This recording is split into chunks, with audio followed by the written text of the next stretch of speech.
अभी गवर्नमेंट ने लॉन्च करी जल जीवन मिशन की। जी जी। तो कल तो विधायक महोदय कह देंगे कि योजना मेरी है जी। क्यों नहीं बोलते? जी जी। जल जीवन मिशन में भी क्या है, 50% पैसा भारत सरकार का, 50% राज्य सरकार का। हमने 65 नए स्कूल्स में कमरे सैंक्शन कराए चूरू के हनुमानगढ़ के अंदर जी।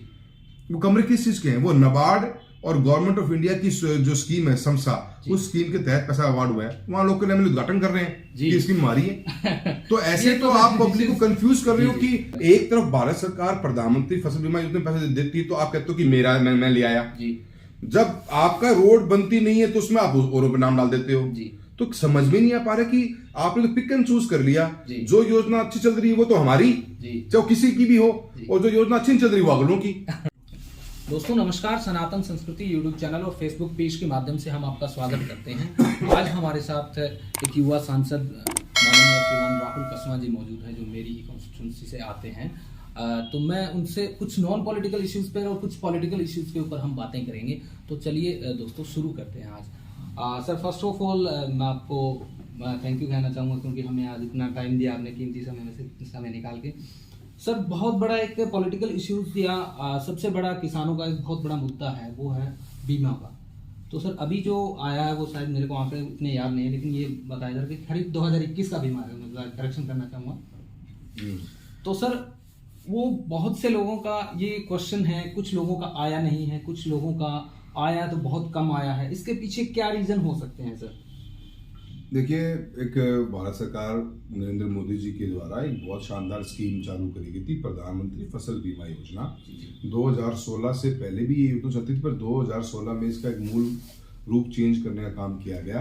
वो ये था कि प्रीमियम की जो राशि होती है वो पहले गवर्नमेंट ऑफ इंडिया 60 to 70% पे किया करती थी। और वो प्रीमियम स्टेट और सेंटर में डिवाइड हो जाता था। पर 2016 के बाद में गवर्नमेंट्स ने ये कहा कि हम 90% प्लस तक का भी प्रीमियम हम पे करेंगे, और 2% पे करेगा किसान खरीफ में और 1.5% पे करेगा रबी के अंदर। उससे इस योजना के अंदर जान आ गई और मल्टीपल बीमा कंपनियों ने इसके वाली आगे बढ़ी। उससे हमारे किसानों को उसका फायदा बहुत मिला। अब जब पैसा जब किसान को मिलता है तो एक उस पैसे के साथ में पॉलिटिक्स भी घुस जाती है।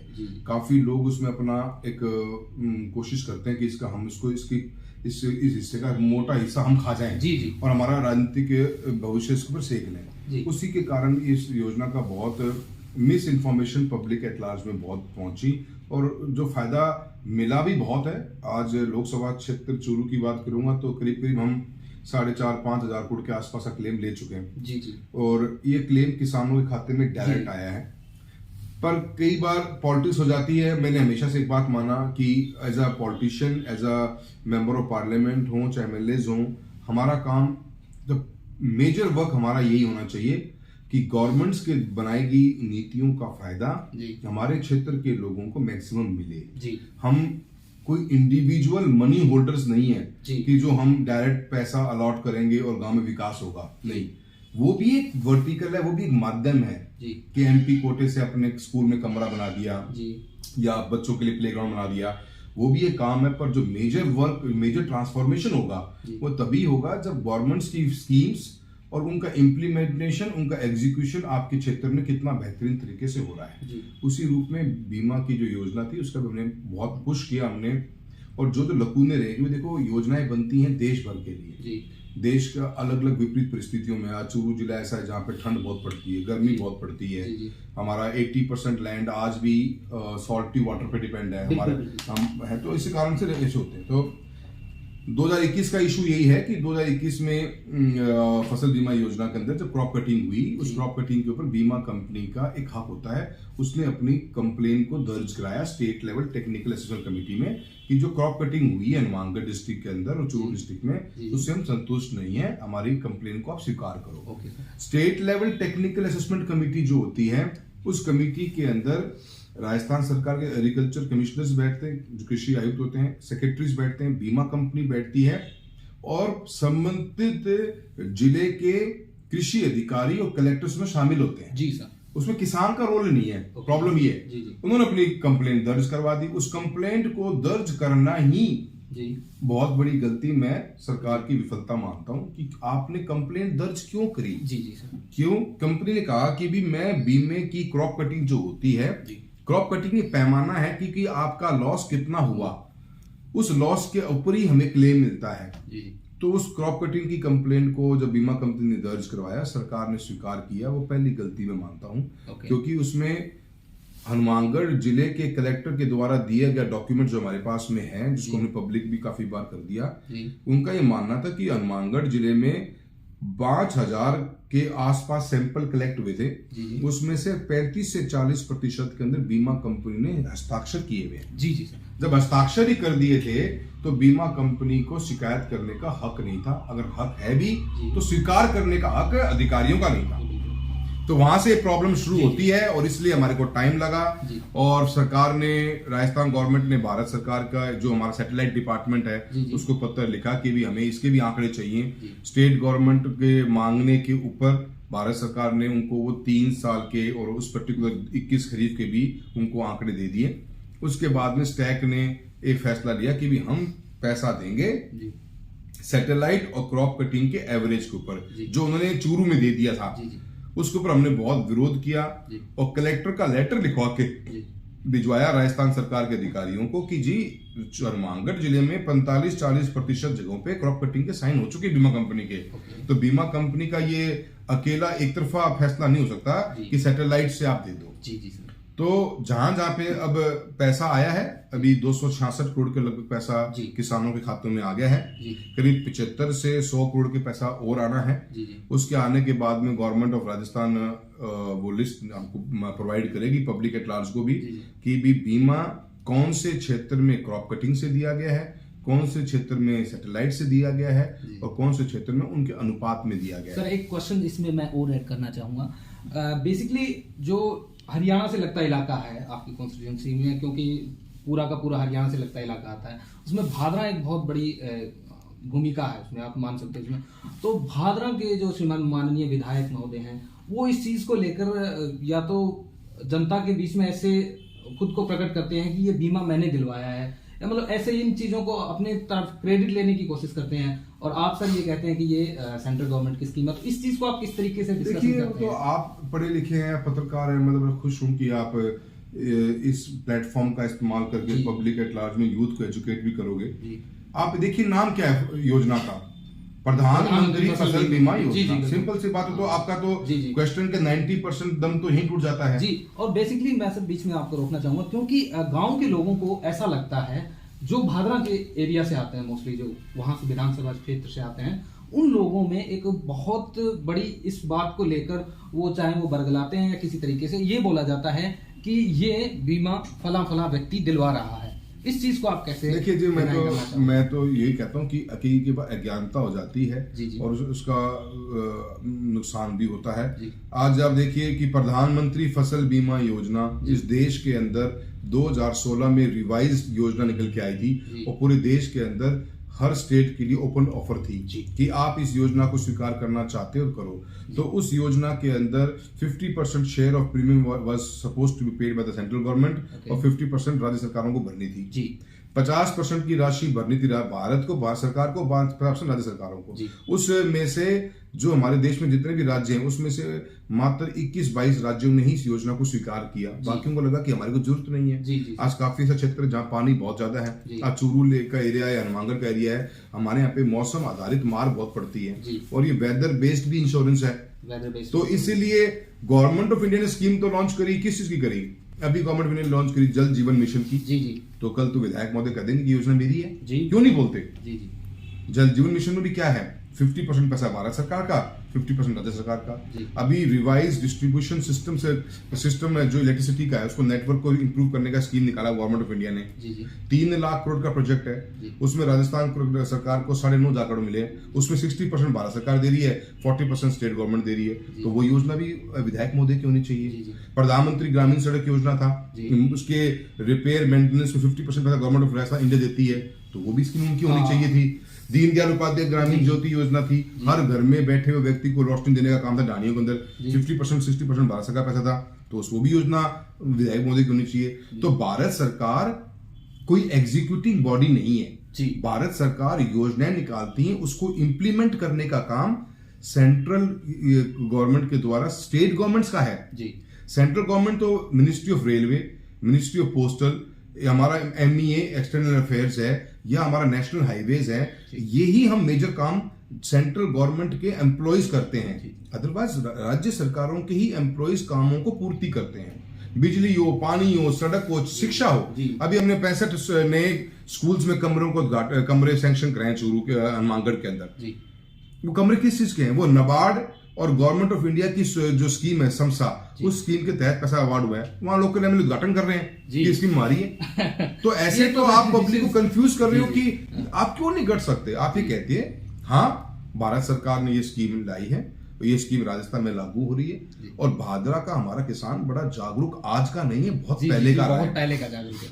और आपको बताऊं, मैं चूरू जिले के अंदर लोकसभा क्षेत्र में करीब 16-17 लाख हेक्टेयर जमीन है, मात्र 20-25% जमीन के ऊपर ही पानी लगता है, और पहला पानी लगता ही भादरा और नहर में है। नहर में तो भी बाद में आना, किसान के पास में हमेशा अपॉर्चुनिटी रही है, वो एजुकेटेड रहा, पैसा आया, एजुकेशन भी आई और नॉलेज भी आई और जागरूकता भी आई। तो विधायक महोदय का तो जो ये कहना है, इससे भ्रमित करना है। हाँ, जब इश्यूज, जब नई योजना लागू होती है, वो पैन इंडिया लागू होती है। पैन इंडिया लागू होती है। हो सकता है कि कोई योजना का एक फायदा राजस्थान बेहतर ले रहा हो, उड़ीसा ना ले पा रहा हो। जी सर। कोई हो सकता है कि उड़ीसा कम ले पा रहा हो, राजस्थान ज्यादा ले पा रहा हो। तो उन योजनाओं को फिर हमें उस अकॉर्डिंगली चेंज बार बार करना पड़ता है। स्टार्टिंग में क्या थी योजना कि KCC धारक का बीमा ऑटोमेटिक कट जाएगा। 2020 जुलाई के खरीफ के टाइम पे ये फैसला गवर्नमेंट ऑफ इंडिया ने लिया कि भी कई स्टेट ऐसे हैं जहां पे वो बीमा ले नहीं पाते क्योंकि उनकी बारिश की कमी नहीं है। तो गवर्नमेंट ऑफ इंडिया ने पहली बार 2020 जुलाई की बात है शायद, उसमें कहा कि ये स्वैच्छिक होगा, किसान चाहेगा तो बीमा कटवाए। बहुत से लोग ऐसे चाहते भी नहीं है, और हमारे एरियाज में भी ऐसे लोगों का अभी सोच हो गई कि आता तो है नहीं, इस वजह से हम नहीं कट पाएंगे। वो देखिए, मैं वही कह रहा हूं कि ये एक्चुअली में मैंने पहली लाइन कही कि इसका राजनीतिकरण कर दिया गया, क्योंकि किसान के खाते में डायरेक्ट पैसा आ रहा था। उस पैसे के आने से कौन उसको ये दिखाए कि तेरा चेहरा मैं हूं। लड़ाई उसकी शुरू हो गई, बजाय इसकी होनी चाहिए थी कि भी इस पार्ट पे हम हेल्प करेंगे, इस पार्ट पे MLA साहब आप हेल्प करो स्टेट का, इस पार्ट पे MP साहब आप देखो कि मैं मैटर सेंटर का है। At the end of the day किसान को फायदा और मिलता, पर लोगों ने दुकानें चला ली और उसका नुकसान। एक छोटा सा क्वेश्चन, जब सड़क की बात आ ही गई है तो एक बहुत बड़ा मुद्दा है भादरा से राजगढ़ का जो रोड है, उसका एक बहुत बड़ा मुद्दा चल रहा है। पिछली जब राजस्थान में बजट सत्र के दौरान इधर विधायक महोदय, उधर की जो विधायिका है, उन्होंने भी आपस में इस चीज के लेकर नोकझोंक हुई थी कि ये सड़क का उन्होंने भी अपने उसमें डाल दिया था कि हम बनवा रहे हैं और ये बनवा रहे हैं, लेकिन उसका निर्माण नहीं हुआ, और ये बहुत बड़ी समस्या सर, आए दिन वहां पे दुर्घटनाएं होती हैं। इस चीज के बारे में आप सर क्या कहना चाहोगे? देखिए, रोड इंफ्रास्ट्रक्चर बहुत बड़ा एक रिक्वायरमेंट है और उसके ऊपर वर्क करने के लिए हमने 3 हिस्सों में सड़क को बांटना होता है। हमारी प्रधानमंत्री ग्रामीण सड़क योजनाएं होती है, गांव की सड़कें होती हैं, हमारी होती है ODRs और MDRs, मेजर डिस्ट्रिक्ट रोड्स, फिर होती है हमारी स्टेट हाईवेज, फिर होते हैं हमारे नेशनल हाईवेज। नेशनल हाईवेज ही एक ऐसा हाईवे है जिसको भारत सरकार रन करती है।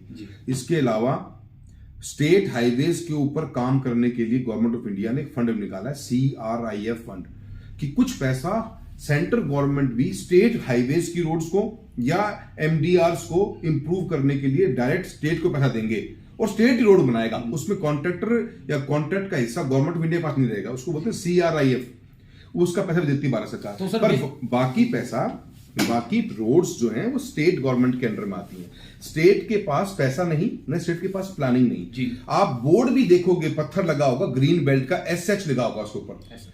तो जब पैसा, जब जिम्मेदारी स्टेट की है तो स्टेट को उठानी पड़ेगी। बिल्कुल। हम एक सांसद के रूप में जो पिछली बार थे, हमने गडकरी साहब से ये बात करी थी कि भी मेरी कॉन्स्टिट्यूएंसी में 2 बेहतरीन सड़कें हैं, इनको आप नेशनल हाईवे में कन्वर्ट करवाइए और नेशनल हाईवे के लेवल पे बनाइए। जो थी सर नाथुसरी से बादरा, बादरा से सिद्धमुख, सिद्धमुख से राजगढ़, राजगढ़ से झुंझुनू और झुंझुनू से उदयपुर वाटी होते हुए जयपुर तक। और एक हमने बनाई थी सरसा, नाथुसरी, नौहर, सावा, तारानगर, चूरू के लिए 2 NH प्रिंसिपली अप्रूव करवाए थे। वो कोई हमारी रोड नहीं थी, हमने मांगा कि इनको बना दीजिए।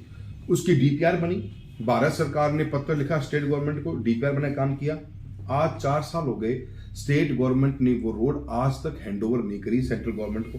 तो सेंट्रल गवर्नमेंट तो तभी हैंडओवर काम कर पाएगी जब स्टेट गवर्नमेंट उस एसएच को हटा के उस पर एनएच जी। लिखवाएगी और अपनी अनुमति देगी, अपना सहमति देगी। जी। अब स्टेट गवर्नमेंट का काम है रोड्स बनाना, जी। वो ही नहीं बनाए, उसमें भी आप कह दो कि भारत सरकार और मेरे युवा साथियों, जब तक हम इस कंट्री के अंदर बाइफर्केशन नहीं करेंगे पावर्स का, एमएलए का जॉब क्या है, एमपी का जॉब क्या है, अकाउंटेबिलिटी क्रिएट नहीं करेंगे, जी। तब तक कंफ्यूजन रहेगा। कंफ्यूजन एक तरफ भारत सरकार प्रधानमंत्री फसल बीमा योजना में पैसे देती है तो आप कहते हो कि मेरा मैं ले आया। जी।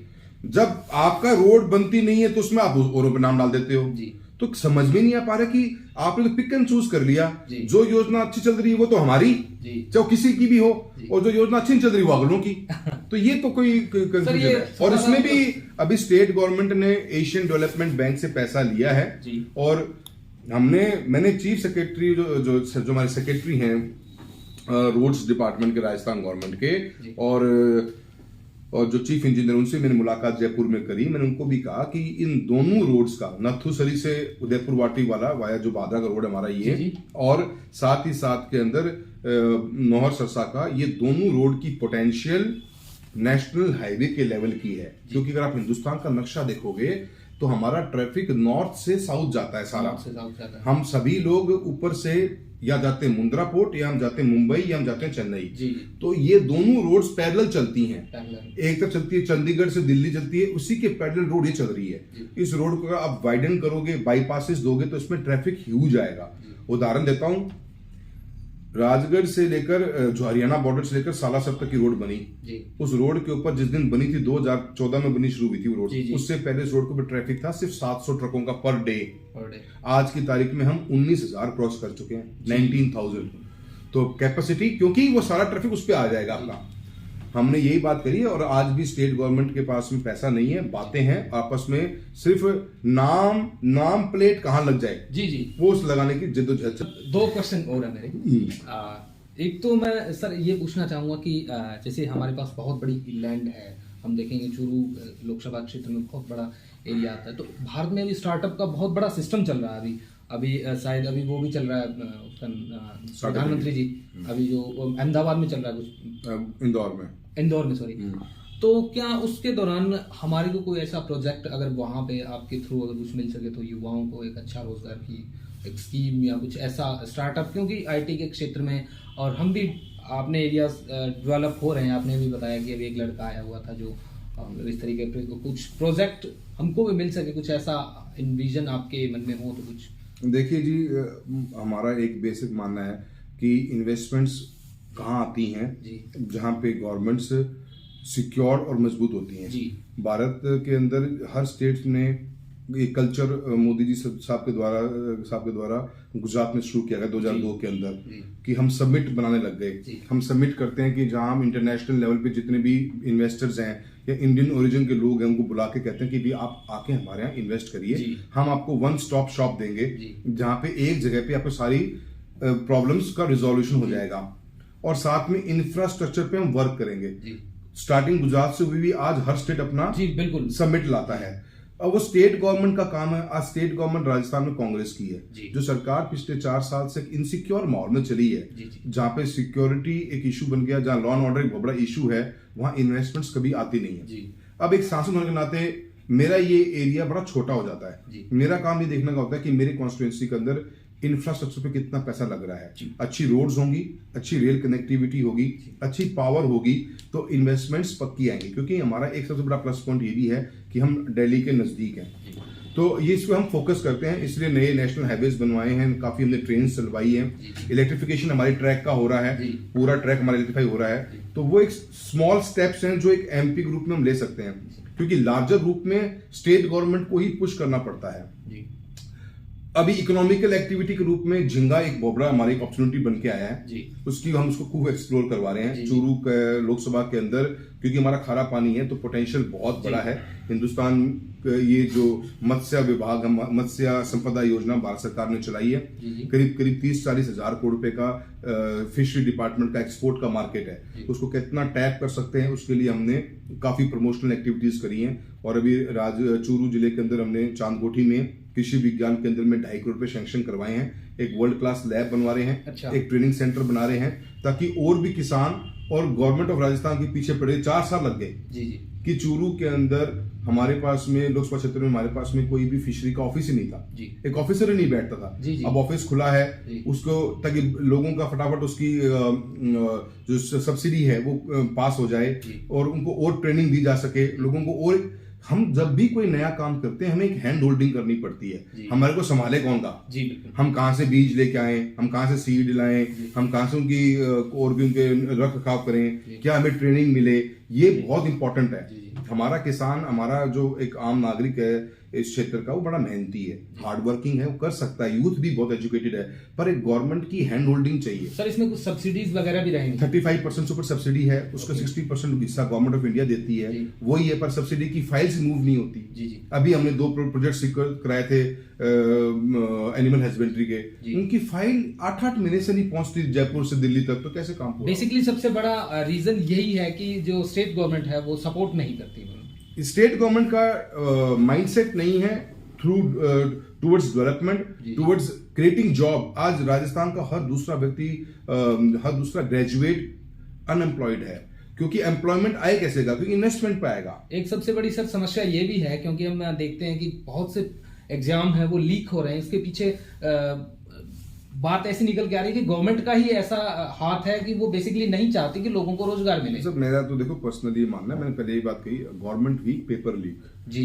गवर्नमेंट अगर आपकी वीक है तो आप किसी भी पैरेलल पोजीशन में चले जाइए। आज कितनी बार हमारे देखिए जी, पैसा आने से ही डेवलपमेंट होगा और एम्प्लॉयमेंट क्रिएट होगा। डेवलपमेंट आने के लिए हमारे को इंटरनेशनली प्रोग्राम्स करने पड़ते हैं, हमें जाना पड़ता है, हमारी टीम्स को पहुंचना पड़ता है।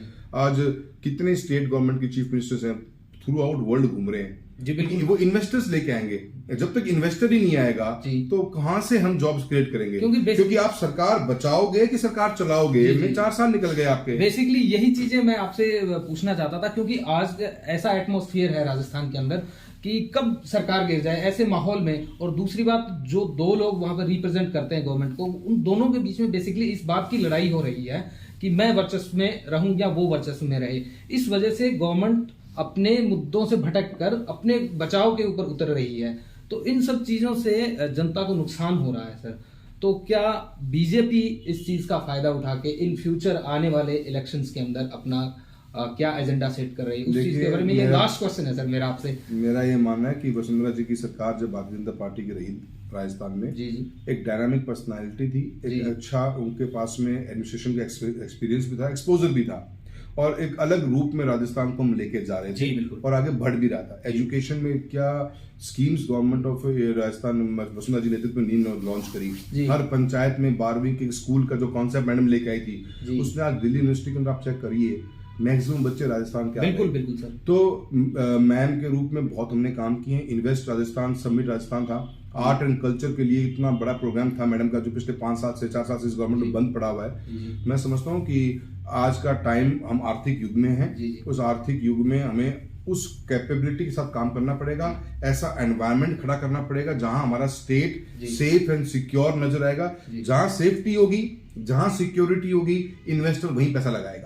आप एक डर के, आज हम क्राइम में सबसे बड़ा राजस्थान हो चुका है, वुमन के अगेंस्ट में जो केसेस हैं वो हाईएस्ट राजस्थान में हो गए। ऐसे केस में इन्वेस्टमेंट कभी आएगा ही नहीं। और आप लुभावनी रेवड़ियां बांटकर जो राजनीति करते हो, कर्जा माफ कर देंगे, भत्ता दे देंगे, ऐसे कॉन्सेप्ट के ऊपर स्टेट के ऊपर और बोझ पड़ता है सर। आप आज हालत देखिए, बिजली की, किसानों की क्या हालत कर दी। बिजली का तो बहुत बड़ा इशू चल रहा है राजस्थान में। बेसिकली अभी आप देखिए 2021 के अंदर गवर्नमेंट ऑफ इंडिया ने RDSS स्कीम लागू करी, इसमें 3 लाख करोड़ का प्रावधान था।